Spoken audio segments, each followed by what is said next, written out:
Di terakhir ada satu saya baca di dalam salah satu kitab, namanya seingat saya tuh, saya punya kitab di rumah, Wasiatul Aulia.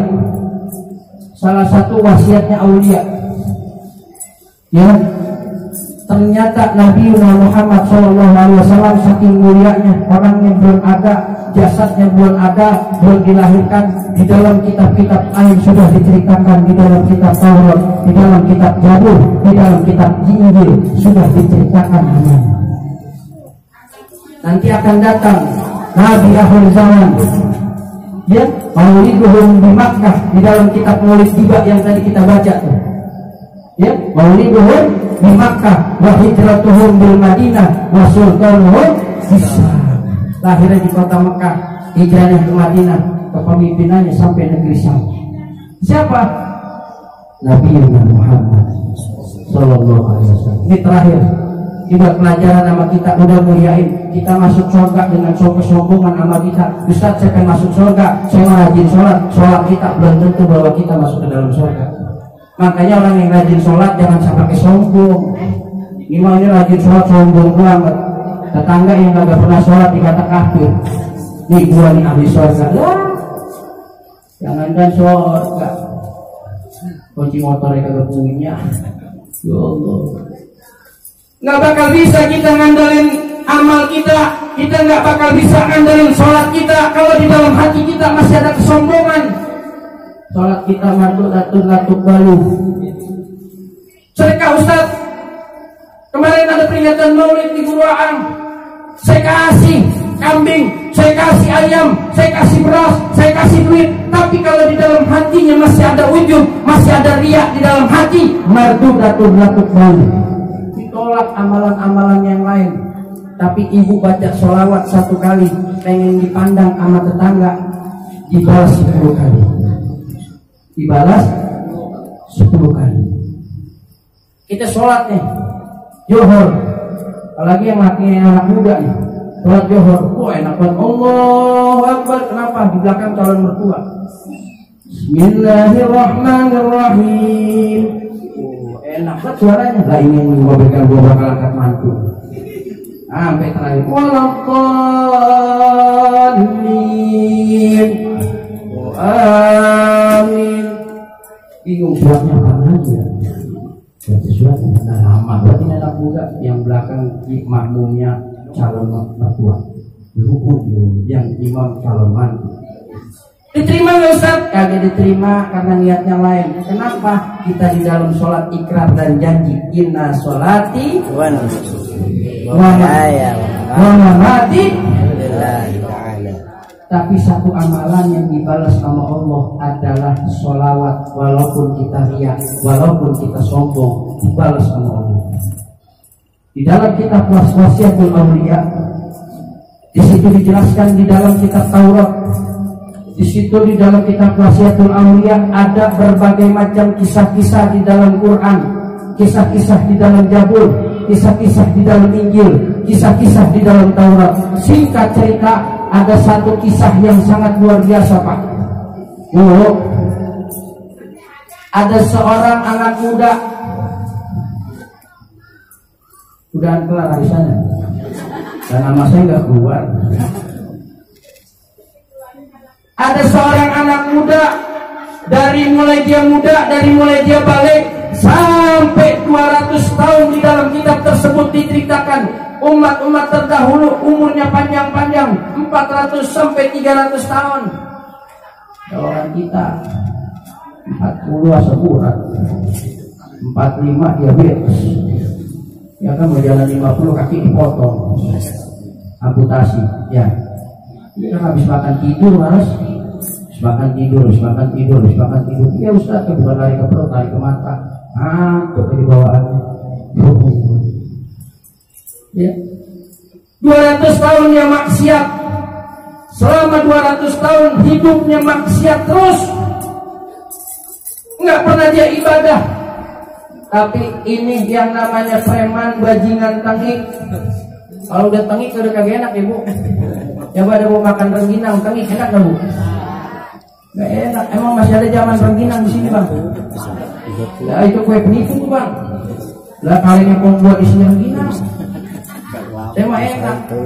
Saya udah nyeduh kopi aja sedih-sedih pembuat, wah enak banget. Di sono Bu, sono daerah apa tuh namanya?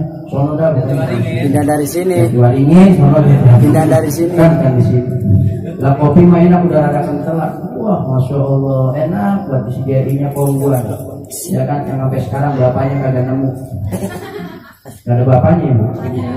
Dicari-cari ternyata saya nyari-nyari Bu dari dulu saya nyari-nyari ternyata bapaknya ada di biskuit Roma lagi main drum. Regal ada di situ. Bapaknya ada di regal ya dendam. Allah bagaimana ya? Kemana tuh tadi tawa aja sih? Setahun. Ya, sampai di Perengginang. Tawa mulu udah malam, kalau malam dicawa udah bahasa gua bingung Bu. Udah jam 12 orang gua bingung kan. Ya Allah. 200 tahun ini anak muda maksiat, tapi di hari-harinya bukan hanya maksiat yang dia kerjakan, dia selalu membaca kitab Taurat. Setiap kali dia melihat tulisan yang namanya Ahmad nanti akan datang, Nabi akhir zaman, disebutkan di dalam kitab Taurat namanya Ahmad. Dia cium, dia taruh di keningnya, dia minta sama Allah, ya Rabb, izinkan saya bisa memandang kekasihmu. Ahmad ini nama-nama yang disebutkan di dalam kitab Taurat. Setiap kali, singkat cerita, ini bajingan tengik. Ya, bajingan tengik sampah masyarakat. Tugasnya mabok dulu, mabok loh main gampre. Main gampre kagak ada berarti-berartinya. Main gampre mertua, mantu, sama anak. Kata anak, mati lu Pak. Bapaknya kagak mau kalah. Lu nih gua balak 6, lu yang mati. Iya, kalau bapak-bapak nih mati ya Pak. Kalau atu gape kan enteng Pak. Kenapa gantinya susah banget Pak? Ya, yang berat apa yang berat dosa kita. Ya Allah. Bajingan tengik nih, singkat cerita mati. Ketika dia mati habis mabok, minumnya kopi campur sari puspa sama auta sama baygon dikit mabok, minum oplosan. Dia kagak punya apanya dicampur mati. Akhirnya di dalam kitab tersebut seluruh masyarakat mengatakan ini adalah sampah masyarakat, ini adalah bajingan tengik, ini adalah preman, kita buang aja ke tempat sampah. Diangkat sama masyarakat, ini preman bajingan tengik, dibuang sama masyarakat ke tempat sampah. Allah utus malaikat Jibril suruh datang kepada kekasihnya yaitu Nabi Musa alaihissalam. Wahai Musa, aku dapat perintah dari Allah. Perintah apa wahai Jibril? Angkat itu mayit yang ada di pinggiran sampah. Sholatkan, doakan, urusin, mandiin, kapanin, bawa ke masjid. Sholatin. Ini perintah Allah. Perintah Allah wahai Musa. Kius. Kagak bohong, kagak. Berangkat Nabi Musa nggak pakai tanya apa perintah Allah, kenapa? Enggak, dilaksanain dulu. Kalau kita kan banyak tanya, beli kopinya yang mana, kapal api atau kapal selam, banyak nanya. Berangkat Nabi Musa, diambil, disolatkan. Itu satu kampung mencemooh, itu satu kampung ngomongin Nabi Musa. Apa kata orang kampung? Nabi Musa segerombolan sama preman tuh. Temennya tuh preman yang nggak tahu itu adalah perintah Allah. Singkat cerita, sudah disolatkan, sudah dimandikan, sampai sudah dikuburkan sama Nabi Musa. Nabi Musa naik ke atas gunung buka sendal. Nabi Musa kalau mau ngadep Allah, mau bicara sama Allah, belum pernah bertatapan dengan Allah. Dia buka sendal, dia angkat kedua tangannya. Ya Rabb, kenapa tadi itu saya suruh muliakan? Yang kata masyarakat dia adalah bajingan tengik, kang copet, ya tukang mabok, tukang main perempuan. Ya Allah, kenapa suruh dimuliakan? Ketahuilah wahai Musa, siapa yang memuliakan kekasihku Rasulullah Shallallahu Alaihi Wasallam, maka aku akan jamin dan aku ampunkan segala dosa-dosanya hingga sampai akhir, kecuali musyrik kepadamu. Dosa diampuni gara-gara sholawat. itu anak muda, preman, bajingan tengik, diampunin dosanya 200 tahun maksiat, 200 tahun jadi preman lantaran cinta menurut.